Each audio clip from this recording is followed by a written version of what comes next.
ಮಿಥುನ ರಾಶಿ ಗುರುವಿನ ವಕ್ರೀಯ ಅನುಕೂಲ ಇದೆ. ಜನ್ಮದಲ್ಲಿ ಗುರು ಇದ್ದಾಗ ಗುರು ಬಲ ಇರೋದಿಲ್ಲ, ಆದರೆ ಜನ್ಮದಲ್ಲಿ ಗುರು ಇದ್ದು ಅದು ವಕ್ರಿ ಆದಾಗ ಆ ಗುರುವಿನ ಸ್ವಲ್ಪ ಅನುಕೂಲ ಸಿಗ್ತದೆ.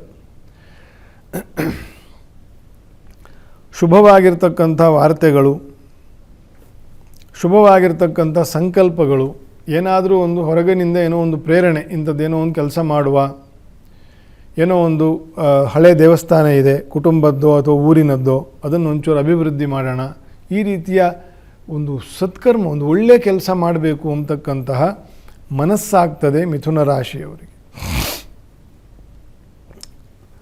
9ನೇ ಮನೆಯಲ್ಲಿ 8ನೇ ಮನೆ ಮತ್ತು 9ನೇ ಮನೆಯಲ್ಲಿ ರವಿಯ ಸಂಚಾರ,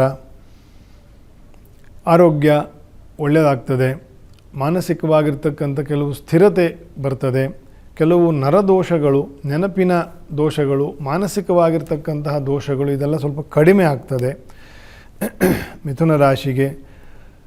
ಅನೇಕರಿಗೆ ಉದ್ಯೋಗ ಪ್ರಾಪ್ತಿ, ಅಧಿಕಾರದಲ್ಲಿರ್ತಕ್ಕಂಥವರಿಗೆ ಸ್ವಲ್ಪ ಹೆಚ್ಚಿನ ಪ್ರಾಮುಖ್ಯತೆ, ಸ್ವಲ್ಪ ಇಂಪಾರ್ಟೆನ್ಸ್ ಬರ್ತಕ್ಕಂಥದ್ದು. ಅನೇಕವಾಗಿರ್ತಕ್ಕಂಥ ಪ್ರಯಾಣದಲ್ಲಿ ಬ್ಯುಸಿ ಇರ್ತಕ್ಕಂಥದ್ದು, ಈ ರೀತಿಯ ಏಳಿಗೆಯ ಒಂದು ಸಮತ್ವದ ಮಾಸ ಮಿಥುನ ರಾಶಿಯವರಿಗೆ ಆಗಿರುತ್ತೆ. ಶ್ರೀ ನವಗ್ರಹರಿಗೆ ಅಭಿಷೇಕ ಸೇವೆ, ನವಗ್ರಹರಿಗೆ ಆಗಲಿಲ್ಲ ಅಂತಂದರೆ ನರಸಿಂಹದೇವರಿಗೆ ಅಭಿಷೇಕ ಸೇವೆ ಅಥವಾ ದುರ್ಗಾದೇವಿಗೆ ಅಲಂಕಾರ ಸೇವೆ, ವಿಶೇಷವಾಗಿ ನವಗ್ರಹರ ಶಾಂತಿಗೋಸ್ಕರ ಪ್ರಾರ್ಥನೆ ಮಾಡ್ತಕ್ಕಂಥದ್ದು ಮಿಥುನ ರಾಶಿಯವರು.